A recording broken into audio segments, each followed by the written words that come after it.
À cette époque, j'étais esclave de toutes sortes de vices, de pratiques et de passions mauvaises. Fumer, boire, danser, faire toutes sortes de choses vicieuses. Tous ces désirs s'en allèrent en un clin d'œil. L'amour pour les choses mondaines me quitta instantanément. Tous les hommes apparurent égaux, noirs et blancs, riches et pauvres. Je lus alors la Bible en l'espace de 6 semaines, de la Genèse à l'Apocalypse, et j'ai noté dans les 5 premiers livres de la Bible 558 fois cette expression « Dieu dit, Dieu dit, Dieu parla ». Jusqu'au livre du prophète Malachie, cette même expression se retrouve 2000 fois. C'est le seul livre au monde qui contienne de telles paroles. Vous n'en trouverez aucun autre dans le monde qui contienne des paroles de ce genre. Dieu dit et Dieu apparut. Dieu parla, Dieu dit. Alors je priais, Seigneur, parle-moi. Et à partir de ce jour, Dieu me parla quotidiennement par ce livre, durant ces 48 années passées. Tous ces désirs mondains m'abandonnèrent en une seconde et le Seigneur Jésus-Christ devint de plus en plus précieux pour moi, jour après jour. Après quelques jours, j'assistais à un service chrétien dans la ville de Winnipeg. J'étais là, parfaitement étranger. Je m'étais rendu dans cette localité uniquement pour terminer mes études et faire mon stage pratique d'ingénieur en mécanique. Un homme de grande taille se tenait à la porte du bâtiment.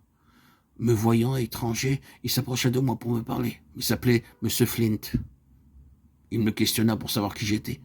« Je suis un chrétien venant des Indes, dis-je. »« Pourquoi n'allez-vous pas aux Indes prêcher l'évangile » dit M. Flint. « M. Flint, répondis-je, je suis ingénieur. De plus, je bégaye terriblement. Je ne puis donc parler normalement comme un bègue tel que moi pourrait être un prédicateur de l'évangile. Comment se peut-il? Comment cela se pourrait? Je lui dis aussi que j'avais passé tant d'années à étudier pour être ingénieur. Je ne peux pas prêcher, insistai-je. Il ne répondit rien.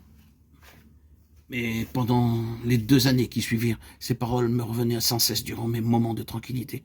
Pourquoi ne vas-tu pas aux Indes prêcher l'évangile? Pourquoi n'y vas-tu pas? Pourquoi n'y vas-tu pas? Mais je ne cessais de répéter au Seigneur, je te fais une promesse solennelle. Je te donne tous les revenus que je gagnerai en tant qu'ingénieur. Je ne veux pas garder la moindre parcelle pour moi-même. Ces paroles, je les disais très sincèrement et avec un cœur droit. Alors je me mis à implorer le Seigneur, disant « Oh Seigneur, je t'en supplie, ne fais pas de moi un prédicateur. Je ne peux pas prêcher, je suis handicapé, je ne peux ni parler ni chanter. Mais Seigneur, je te donne tout mon salaire que je gagnerai.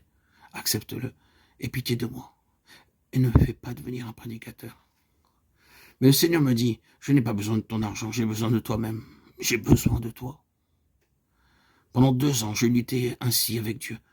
Je ne cessais de me répéter comment un homme rempli d'une telle invalidité et si handicapé pourrait-il devenir un prédicateur. Mais le Seigneur sait très bien ce qu'il fait.